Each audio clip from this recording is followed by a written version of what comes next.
Pag-uusapan pa natin ang Pasig Eco Hub kasama si Mobile Journal, Ivan Tarinque. Ivan, ano nangyari? 14 million pesos ang pondong binigay ng USAID noong 2023, pero hindi kumita ang proyekto. Actually, Pops, noong nagsisimula pa raw itong Pasig Eco Break, yung paggawa ng mga Eco Break na Pops, kumikita talaga sila ng pera dahil yun nga, may mga private contracts kasi ang lugar na to, no, and yun nga, malaki rin yung pasok daw ng pera dahil itong per bricks ay nasa 30 to 40 pesos, depende yan doon sa laki.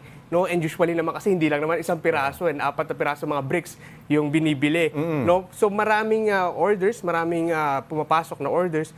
Pero unfortunately, Pops J, according doon sa ating nakausap, no, na caretaker, na siya na mismo yung caretaker, magkaroon daw ng mismanagement at doon nga, Pops J, nalagas yung pondo na nasa kanila dapat. Nasunog. Okay, si Kuya Johnny na manggagawa noon ng Eco Bricks, siya na lang ang natitira doon? Tama ka dyan, Pops Lee, no? Mag-isa na lang si Kuya Johnny doon sa may Pasig Eco Hub. No? Dahil dati may mga iba pa siyang kasama. Kwento niya sa akin, merong 4 pa sila, no? 4 na individuals na gumagawa ng mga eco bricks na ito. No? So, ibig sabihin, 4 na pamilya yung nakikinabang or yung kumikita or nagkakaroon ng kabuhayan sa paggawa lang ng mga eco bricks na ito, no, Pops J. And yung syempre, yun nga, no, unfortunately, dahil nga doon sa nangyari, Lugi.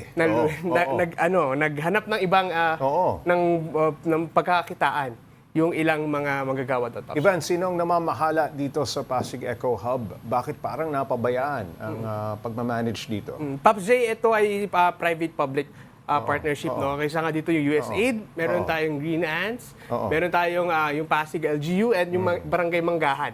So, 4 yung mga taong nagko-cooperate para patakbuhin itong Pasig Eco Hub. Nga, no, Pops J. Pero ang kwento kasi sa atin ni Sir Johnny, dapat itatransfer na sa LGU mula doon sa private company. Itong Eco Hub na ito, pero unfortunately hindi nga natuloy yung pag-transfer. So, ngayon nakatenga muna yung mga makinarya na panggawa sana ng mga eco bricks na pwede sana pagkakitaan pa ng ilang mga kababayan natin. Alright, maraming salamat, Mobile Journal, Ivan Tarinque.